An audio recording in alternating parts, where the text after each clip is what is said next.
been friends with my partner Chien for about 10 years. And I met this guy at some event where I was working part-time while I was studying, and yeah, reconnected in 2020 and had this absurd idea of starting a masala chai business. Over like 4 or 5 months of just discussing, riffing off ideas, brainstorming, it became the Maha Co. We sell Dosa Tacos, and it's an Indian-Mexican fusion. And the real tipping point that led us to this idea was when Chien came to my house. My mom was making dinner for him, and she made dosas. It's like small homemade dosas.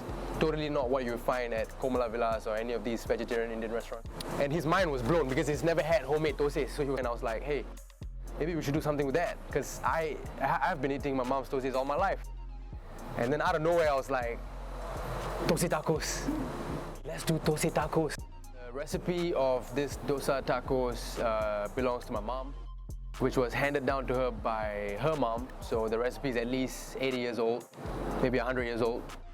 When we had this idea, mom literally had to teach Chien and I how to make the batter, what goes inside, how to ferment it. And then we had to teach our chefs, and my mom had to come down a couple of times to QC the dosai to give her thumbs up. At first when we started, we couldn't get the dosai right, like my mom has been perfecting it over her entire life, We had to figure it out in a couple of months. Quite impressed at where we are at right now.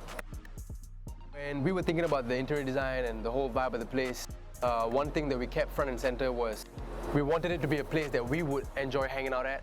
It is a perfect representation of all the things that makes me and makes Chien.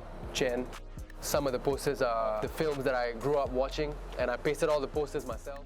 If you walk into Maha Co, you're basically stepping into my vibe. That is exactly what I wanted to achieve, and I'm very happy with how it turned out. We really aim to take this to all of our favorite cities. We want to create like a truck, taco truck that's everywhere.